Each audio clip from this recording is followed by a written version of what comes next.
Welcome back to Old School Sports and our Out of the Park Baseball 24 playthrough of the Buffalo Wings. We are at the start of the 2027 season, just one on opening day. Our new and expensive addition, Shohei Ohtani, pitched 6 innings, 6 shutout innings, striking out 8.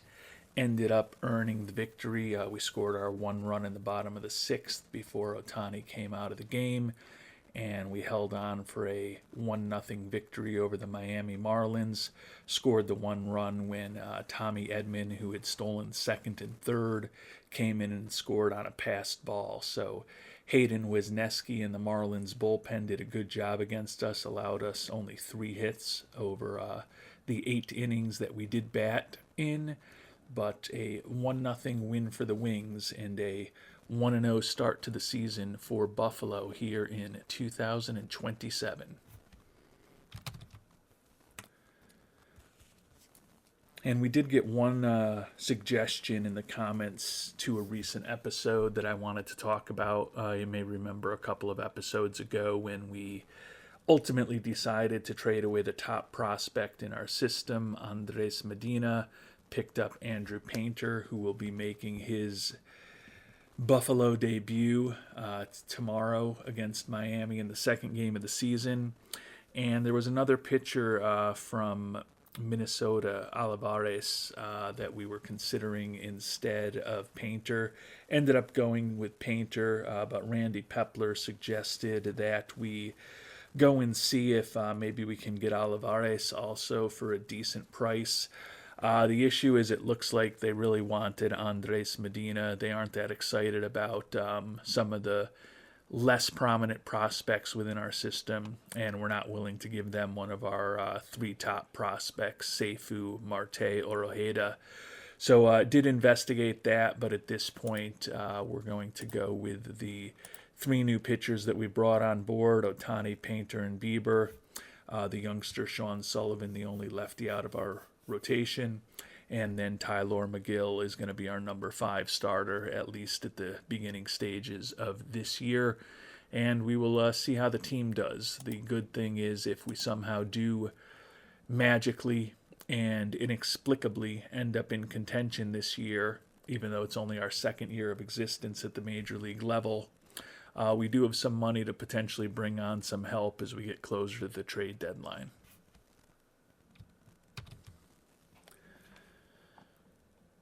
And a couple weeks into the season, it's been kind of choppy for the Wings. We took that first series of the year against Miami 2-0. Then we lost a 2-game series in Pittsburgh, lost 2 more to start the series in Atlanta before finally winning the 4th game there. We took 2 out of 3 at home against the Phillies, and now we just lost 2 out of 3 at home against Detroit. So a 6-7 record here on April 19th. We've got the Yankees coming into town, and then we're going to go on the road against the Astros and the Angels before finishing off the month of April at home against our division rival, the New York Mets. And the remainder of April did not go all that well. We took 2 out of 3 at home against the mighty Yankees, but then we were swept in a 3-game series at Houston, lost 2 out of 3 at the Angels, and we've split 2 games against the Mets.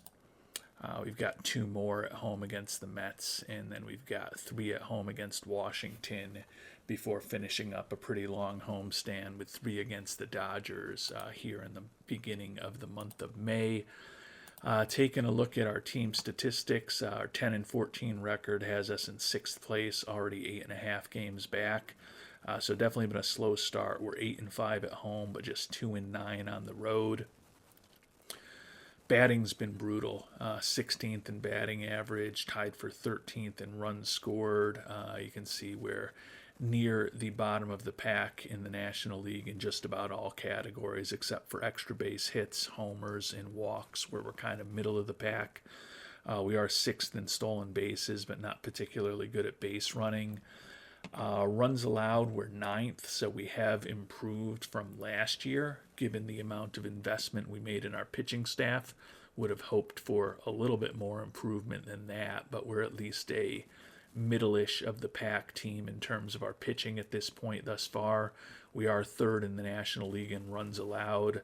Our defensive efficiency and our zone rating are both pretty bad, which is disappointing. The good news, though, is that we do have Kevin Made back from his injury. He played a couple of games on a rehab assignment down in Albany, just bringing him up today.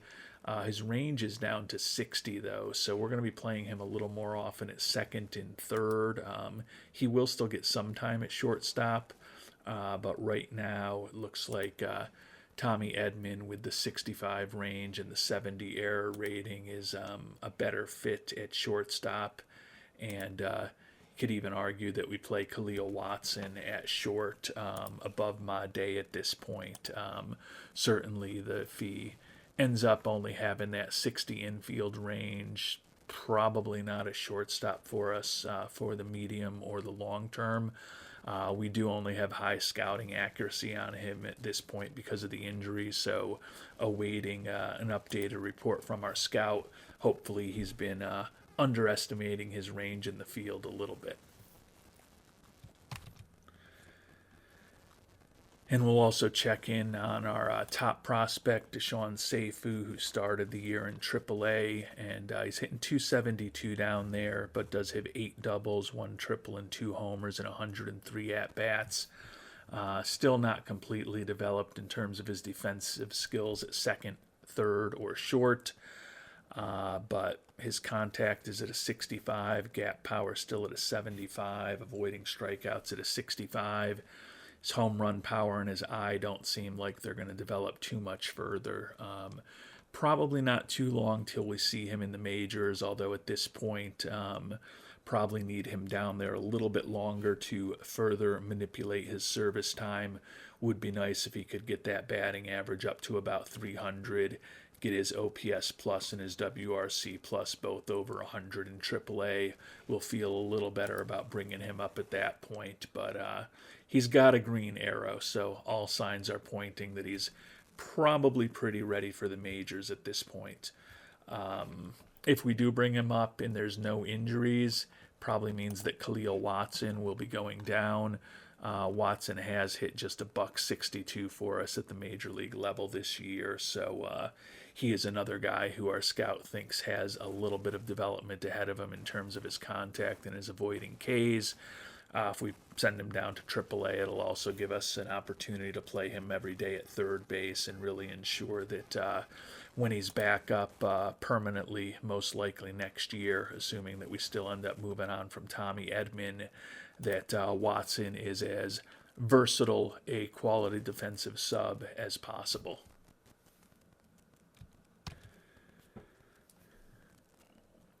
And unfortunately, a season of expectations of at the very least being a 500 team is getting real ugly real quick for our Buffalo Wings.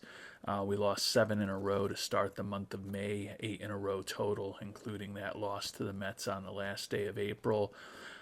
Played a little better, particularly against the Rockies, where we took 2 out of 3 on the road, but now we were just swept on the road by Cincinnati. Still got 3 games left at Montreal before we'll be back home for some more divisional rivals with the Braves and the Pirates, and then we'll go on the road to our fellow expansion team in its second season, the Nashville Stars.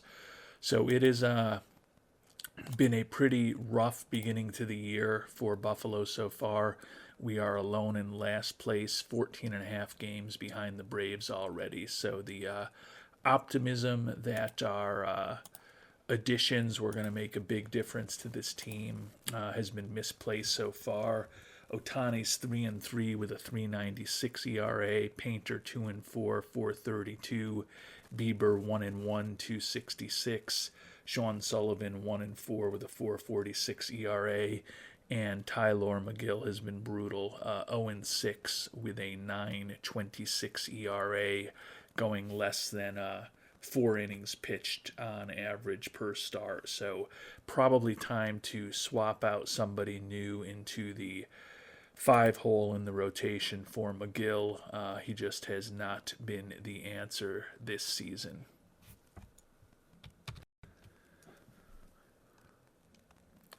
And we're going to give Brandon Williamson a chance, which will give us a second lefty in the rotation. He does have 4 pitches that are average-ish or better. Not sure exactly how he's going to do as a starter. He has allowed 27 hits in 22 and 2/3 innings this year, while also walking 12. So although his ERA is a pretty impressive 3.18, his WHIP is a pretty brutal 172. His BABIP is an ugly 3.79. Don't know how many starts we're going to give him, but it's hard to imagine he can be worse than McGill. So we'll at least give Williamson a couple of starts. Adjusting the bullpen, Crochet's still a lefty specialist. He's been pretty bad since that nice 2 innings pitched he gave us in the first game of the season. Tencio, the closer. You can see Misael Tamayez with a 10.64 ERA. Obviously, early in the season, small sample size, ERA not necessarily the be-all and end-all for a reliever, but still certainly some guys who have given up some runs in the early going of the season thus far for our Buffalo Wings.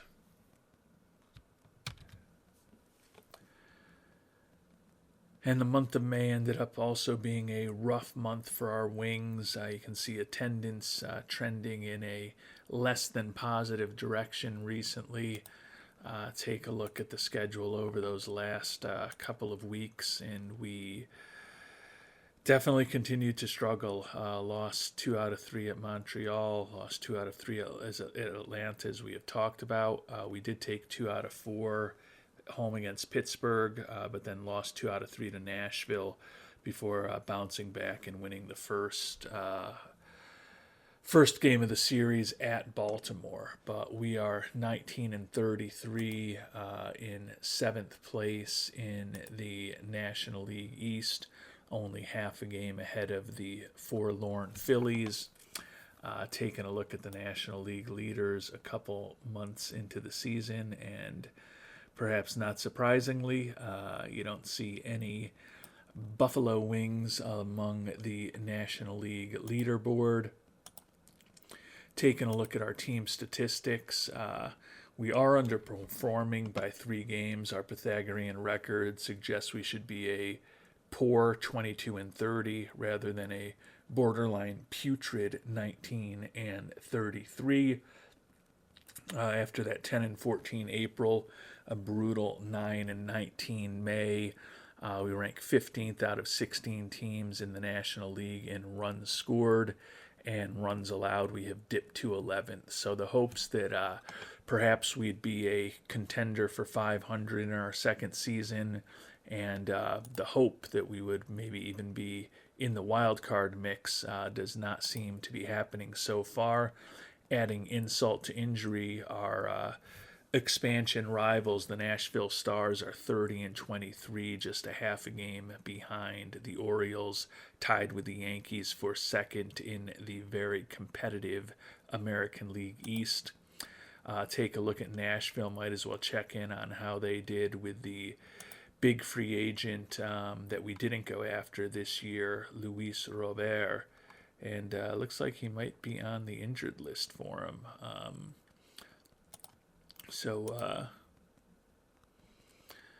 Yeah, he's got a rotator cuff strain, out for another 4 to 5 weeks.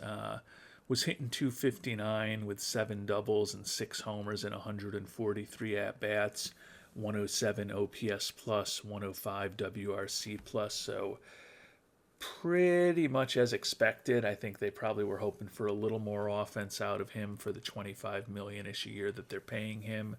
But hopefully he'll be back for them by sometime in late June. We obviously need some help with our Wings. Don't think it's quite time for Seifu yet. We have moved him over to second. He's fully trained up and able to play third at this point. But his batting average has dipped to .238 here in Double-A. And even his stolen base efficiency has not been great. 17 steals, but he's been caught stealing 7 times. So still seems like he could use a little bit more seasoning, but at some point it's probably going to be time just to bring him up. May wait for another couple of weeks until we get closer to the amateur draft, but at some point we've got to try to find some more offense for our team. And Seifu, the homegrown talent, is one obvious channel to potentially try to generate a little more offense.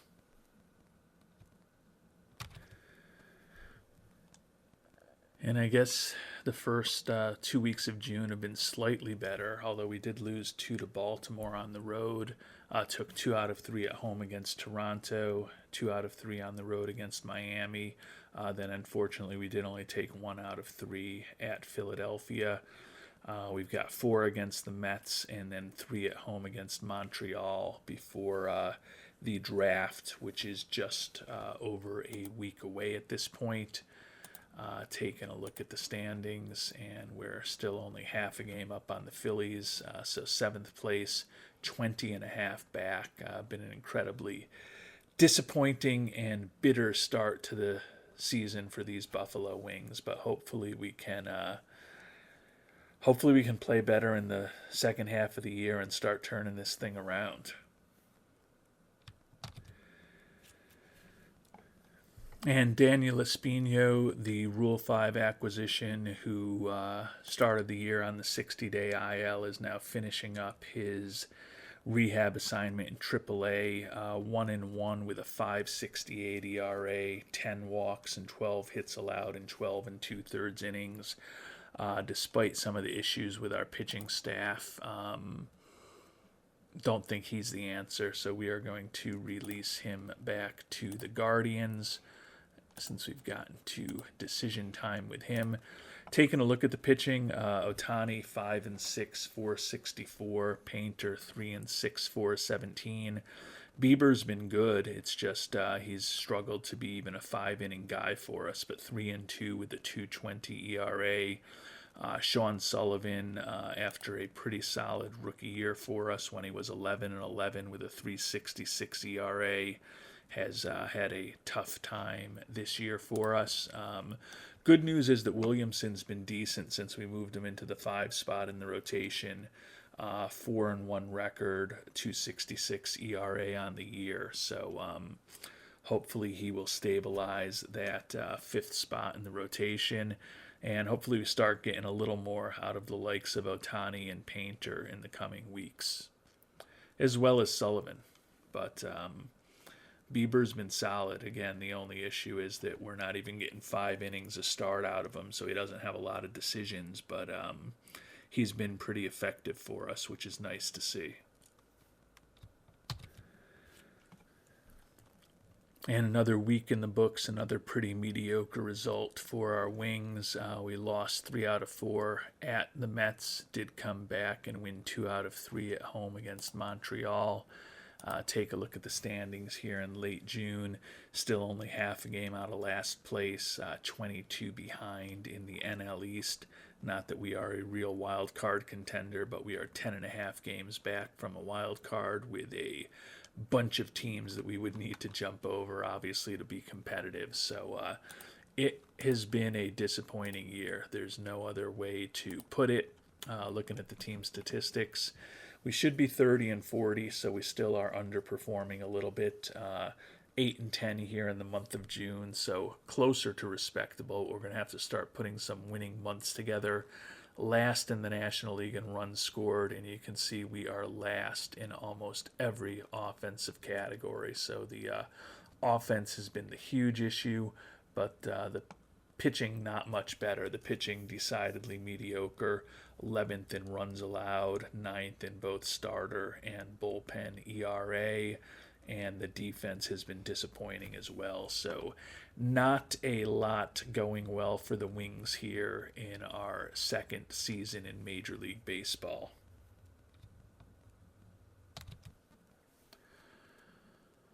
So we've checked in on our pitching from time to time during this episode, but we haven't checked in on our brutal offense yet. So let's do that publicly and just see how bad it is. Our backup catcher, Israel Pineda, hitting just a $164 after a nice offensive year for us last year. Vasquez, though, our starting catcher, hitting 261, so that's been nice to see.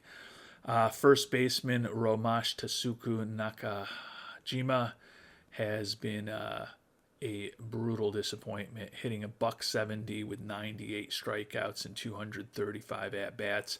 Does have 10 homers. We figured he would hit for some power, but he is definitely struggling since coming over from Japan. Has been a big disappointment for us. Khalil Watson hitting just a buck 81. As soon as Seifu's ready, Watson will be headed back down to AAA for some more seasoning. Nolan Jones hitting 279 and 103 at-bats. Kevin Made struggling this year, hitting just 223 with one homer and 170 at-bats. Negative WAR on the season. His range is kind of back to where we had hoped it would be at 65, but our scouting accuracy on him is still only high. Probably need to run another scouting report on him. Jordan Westberg, 246 average, 8 homers, does have a 1.2 WAR, which is the highest number on the team as we approach the midway point of the season. Tommy Edman hitting 250 for us.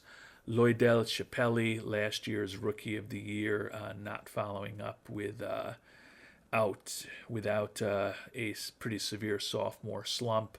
219 average, 3 homers.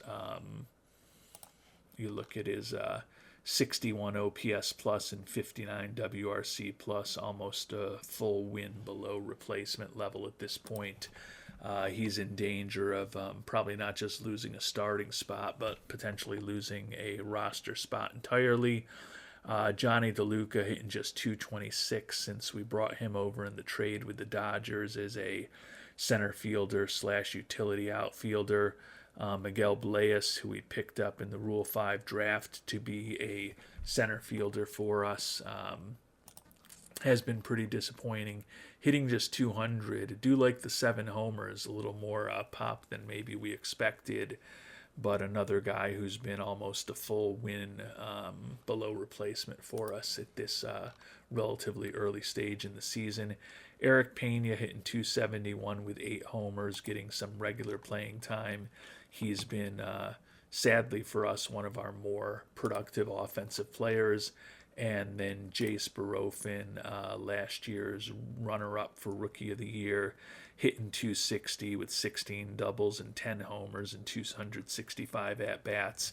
A little above average in terms of his OPS plus and his WRC plus. Has put up a 1.1 WAR on the year. So a lot of mediocre performances and a lot of poor performances from the offensive players on the wings, and that clearly adds up to the worst offense in the National League. Checking in on our buddy Deshaun Seifu, and batting average is only 237. He has been making good use of the gap power and the speed with 11 doubles and 3 triples this year, but and he has been more successful on the base paths with 9 consecutive successful attempts stealing bases. So you look at the 71 OPS plus and the 74 WRC plus, and you think maybe he needs a little more seasoning, and he probably does. But you look at how brutal our offense has been, and at the very least, he's a guy who can be a disruptive force when he does get on base. So we probably got to make some changes. Vance Honeycutt, another guy who we could think about bringing up. He seems closer to ready. 332 average and 23 homers and 274 at-bats. We've been playing him at first more recently to get him some playing time there. He's up to the number 60 prospect in baseball. Probably need to think about bringing him up sooner rather than later. Not really much left for the 24-year-old to prove in AAA, so we'll probably bring him up before we play another game. Obviously, we're going to pivot to the draft shortly, but with Chappelli struggling, DeLuca not doing great, and Nakajima being a disappointment thus far, definitely should not be that hard to find some at-bats for Vance Honeycutt. Nick York, who ended up getting caught in a numbers game after hitting 292 for us in Buffalo last year, hitting over 300 in AAA Albany with 21 homers and 271 at-bats. So he is another guy that it may make sense for us to find a major league roster spot for before we play another game, simply because what we're doing now offensively is not working. So clearly I'm not going to be reluctant to make some pretty significant changes.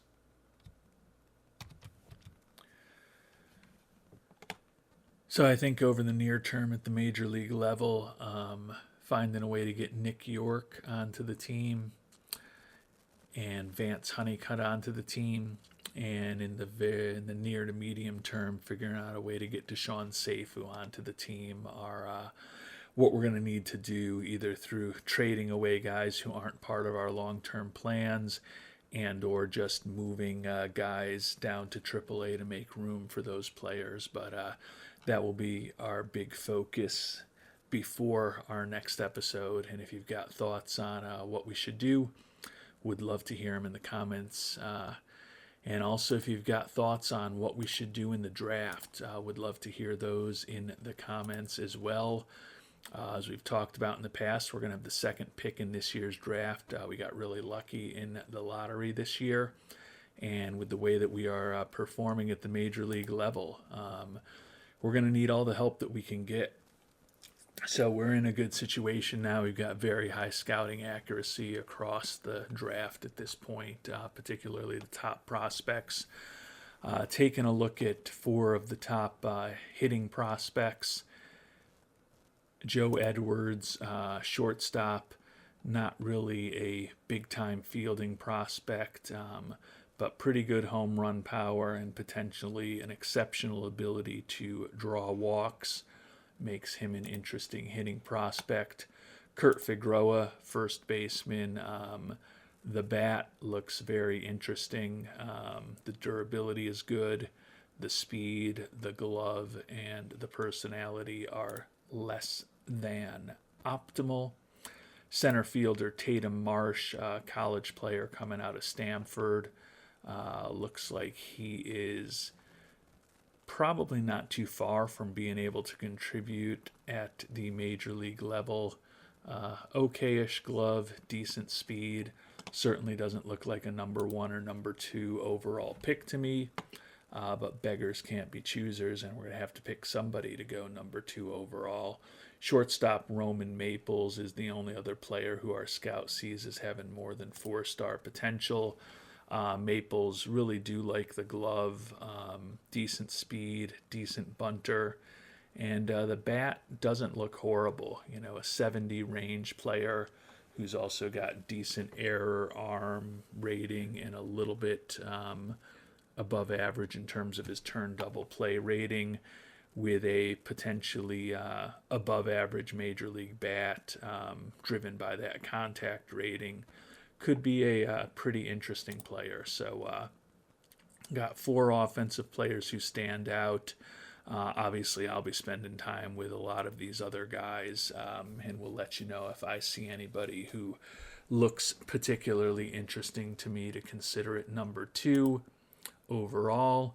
Turning to the pitchers, and there are 5 4-star pitchers. You can see I have renamed Ali Ostendorf, or Ostendorf. Again, I've got to figure out what I want to call him, but he had some weird code of numbers as his name and a little bug in the system. But 5 5-star pitching prospects. Unfortunately, a couple of them are relievers. Rocky Bennett looks like he could be an excellent pitcher, but we're not going to go with a reliever number 2. Kurt Bridenbach, coming out of Arkansas State, looks like he could also be an excellent reliever, and probably not too far away from being an excellent major league reliever, but we're not going to take a reliever first or second overall. But that still leaves us with a handful of 5 and 4.5-star pitchers to consider. Take a look at the 4.5-star guys first. Amari Mohead, Canadian prospect, could be above average in everything with exceptional movement on his pitches. 18 years old, already throwing in the mid to high 90s. Potential 6-pitch arsenal, although clearly you're going to throw out that changeup, but still a 5-pitch arsenal. Decent stamina, decent holding runners. Certainly looks like a pretty decent prospect. Dave Krill, another high school aged pitcher. Extreme ground ball tendencies and potentially exceptional movement and really good stuff. Looks like he could have a pretty impressive 4 or 5-pitch arsenal. Only concern with him is his control. Do like the durability, do like the high work ethic. And then we get into the 3 5-star starting pitching prospects. Ali Ostendorf, like the durability, like the work ethic and intelligence. A potential 5-pitch arsenal, even if that changeup doesn't develop, still potentially has a splitter, cutter that are above average, and potentially a curve and a knuckle curve that could be well above average. So a potential arsenal of really good stuff, really good movement, and slightly above average control. He is definitely an interesting prospect. Ben Kramer, another high schooler, basically looks like he's a 3-pitch guy, but the movement is going to be exceptional, potentially. Ground ball tendencies, throwing in the low to mid 90s, durable, certainly a interesting potential prospect. Wish he had a little more electric stuff, but the movement and control both look really good. And then last but certainly not least, Walt Becerra. Like the high work ethic, he's a lefty. Potential 4-pitch arsenal, although without that changeup, if that doesn't develop, it's a 3-pitch arsenal. Stuff, movement, and control all look well above average to excellent if everything develops. But he's got a long way to go. He is a guy who just turned 18, a high school pitcher. Who knows how he's going to turn out. So I don't see a generational prospect among any of these guys, particularly among the batters. But hopefully with the second pick in the draft, we're going to be able to get somebody who will really help shape this franchise for the coming years, because at this point it is not going very well with that 27-43 record. Definitely has been a disappointing season, and hopefully we will get things turned around in our next episode by bringing up some guys from AAA to help, bringing on some guys to help in the future through the draft, potentially looking at the trade market and to add some younger talent, and perhaps let some older talent that is not in our long-term plans go. And hopefully all of those things combined will allow us to get our winning percentage up over 400. And once we get it there, the goal will be 425, then 450, 475, and who knows, maybe we can get this team close to 500 before the season is done. But we've got a lot of work to do, and a lot of luck and good fortune will be needed to make that happen. But we'll find out about the progress towards those goals in our next episode. Until then, thanks so much for watching, and hope you have a great day.